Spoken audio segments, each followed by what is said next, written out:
بسم اللہ الرحمن الرحیم۔ السلام علیکم۔ میرے چینل میں آپ کا استقبال ہے۔ آج کی یہ ویڈیو چھٹی کلاس کی کتاب اپنی زبان کا چیپٹر نمبر 20 سبق نمبر 20 آخری قدم۔ تو یہ کہانی ہے آخری قدم، تو ہم اس کہانی کے بارے میں آج پڑھیں گے، ٹھیک ہے نا؟ تو میں ریڈنگ کر کے آپ کو ایکسپلین کر دوں گی، سمجھا دوں گی کہ آخری قدم کس کے متعلق یہ کہانی ہے، ٹھیک ہے؟ تو اس کے بعد ہم ایکسرسائز وغیرہ کریں گے، ٹھیک ہے؟ دیکھیے، آؤ آج تمہیں ایک بہت اچھے آدمی کا حال سنائیں جسے اس کے جیتے جی بہت تیرے لوگ برا برا کہتے تھے۔ بہت تیرے لوگ یعنی بہت سے لوگ برا برا کہتے تھے، یعنی بہت برا کہتے تھے، اور مرنے کے بعد بھی اس کی نیکی کا حال بس وہی جانتے جن کے ساتھ اس نے بھلائی کی تھی، اور شاید بعضے تو ان میں سے بھی بھول گئے ہوں گے۔ بعضے یعنی کچھ لوگ تو ان کو اس نیکی کے لیے بھول بھی گئے ہوں گے۔ اس نیک آدمی کے پاس بڑی دولت تھی، مگر یہ ان لوگوں میں تھا جو اپنے دھن دولت کو اپنا نہیں سمجھتے بلکہ اللہ میاں کی امانت جانتے تھے، جو بس اسی لیے اس کے سپرد کی جاتی ہے کہ اسے اس کے بندوں پر صرف کریں یعنی خرچ کریں۔ خود ان کی اجرت یہ ہے کہ اس میں سے بھی یہ بس موٹا جھوٹا پہن لیں اور دال دلیا کھا کر گزر کر لیں۔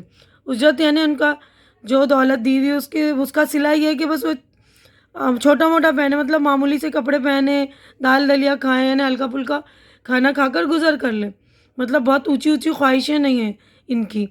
ہاں، تو یہ نیک آدمی بھی اپنی دولت سے خود بہت کم فائدہ اٹھاتا تھا۔ ایک صاف سے مگر بہت چھوٹے مکان میں رہتا تھا، گزی گاڑے کے بہت معمولی کپڑے پہنتا تھا۔ گاڑے یعنی بہت موٹے کھدر کے کپڑے ہوتے ہیں نا۔ اور کھانے کا کیا بتاؤ، کبھی چنے چاپ لیے، کبھی مکہ کی کھیلیں کھا لی۔ ایک وقت ہنڈیا چڑھی تو 3 وقت کے کھانے کا انتظام ہو گیا۔ دوست احباب جنہیں اس کے حال کی خبر تھی طرح طرح سے اسے کھیل تماشوں میں، رنگ رلیوں میں گھسیٹنا چاہتے تھے، یعنی دنیا کی عیاشیوں میں اس کے دوست جو ہے اسے لگانا چاہتے تھے، مگر یہ ہمیشہ کچھ نہ کچھ بہانہ کر کے ٹال دیتا تھا۔ آخر کو سب سے بڑا کنجوس مشہور ہو گیا، یعنی وہ ٹال دیتا تھا تو لوگ اس کو کیا سوچتے تھے کہ بہت دولت ہے لیکن یہ خرچ کرنا نہیں چاہتا، بہت کنجوس ہے یہ۔ اس کے دوست اسے میاں مکھی چوس کہا کرتے تھے۔ بعض دوست اس کی دولت کی وجہ سے جلتے تھے، وہ اسے اور بھی چھیڑتے اور بدنام کرتے تھے، مگر یہ دھن کا پکا تھا، برابر چھپ چھپاتے اپنی دولت سے کسی نہ کسی مستحق کی مدد کرتا رہتا تھا۔ مستحق یعنی جو کسی چیز کے قابل ہو، کسی چیز کے حق کا اس کا حق کا اس کو دیتا تھا۔ جیسے کوئی غریب ہے تو اس کو حق کا اس کو دے دیا، اس طرح کہ سیدھے ہاتھ سے دیتا تو الٹے ہاتھ کو خبر نہ ہوتی، اور زبان پر ذکر آنے کا تو ذکر ہی کیا۔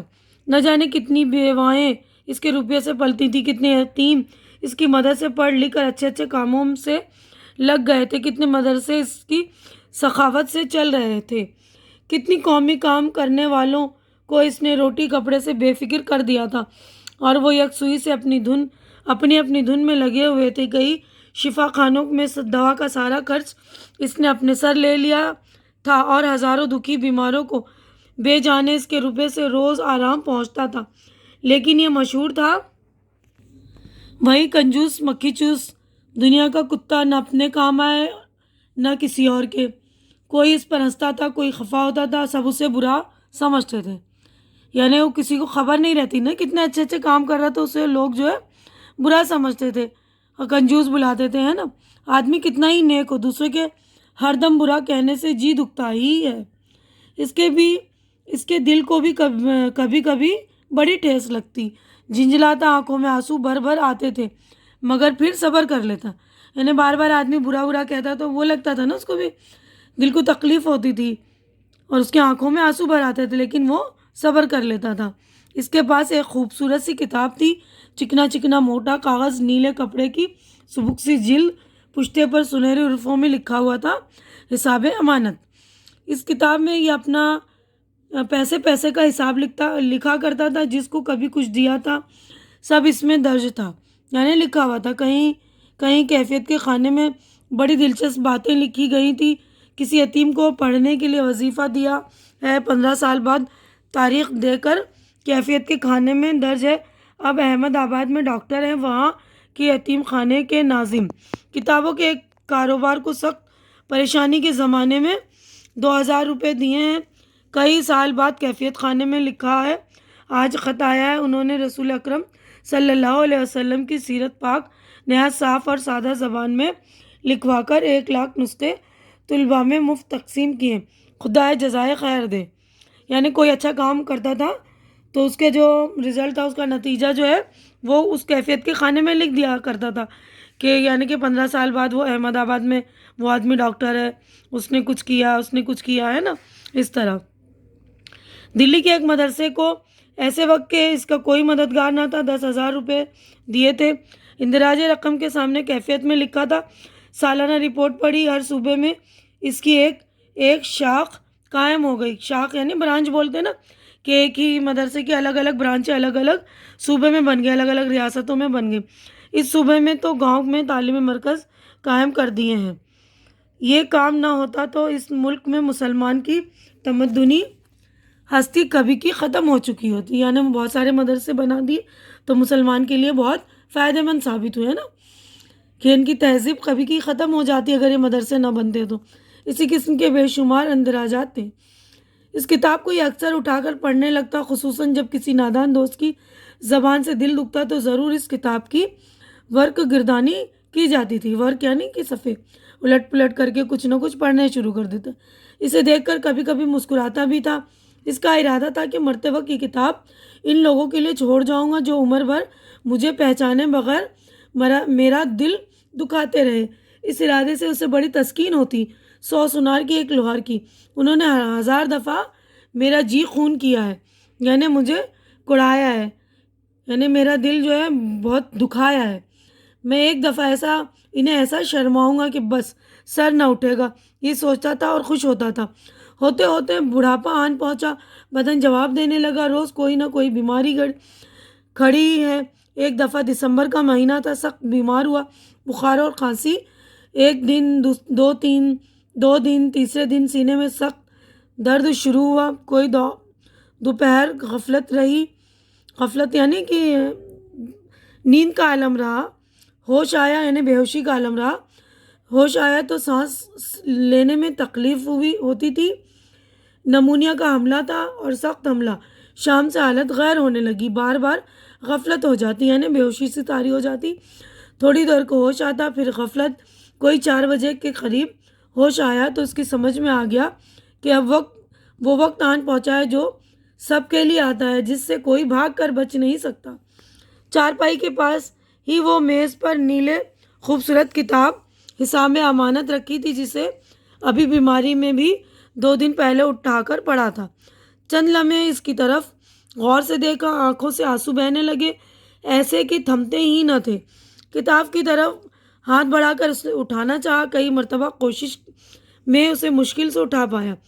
پھر کچھ سوچ میں پڑ گیا. یہ عظیم الشان گھڑی اور یہ چھوٹا خیال، ان کو شرما کر تجھے کیا ملے گا؟ تو اپنا کام کر چلا. اپنے کام سے کام منزل آ پہنچی. آخری قدم کیوں ڈگمگائے؟ یعنی وہ جب آخری وقت میں تھا تو اس کے دل نے یہ سوچا کہ جو بھی میں نے اچھے کام کیے وہ تو اپنے اور اپنے اللہ کے لیے کیا ہے نا، تو آخری وقت میں ان کو شرما کر ہم کیا کر سکتے کسی اور کو جس نے مجھے کنجوس سمجھایا کچھ. ہم تو اپنا اچھا کام کر چکے ہیں نا. اور آخری منزل آ پہنچی. ہماری منزل جو وہی ہے نا، آخرت کی منزل ہماری. تو آخری قدم میں ہم کیوں ڈگمگائے؟ دونوں ہاتھوں میں کتاب تھامی، ہاتھ تھرتھرا رہے تھے جیسے کوئی بہت بڑا بوجھ اٹھایا ہو.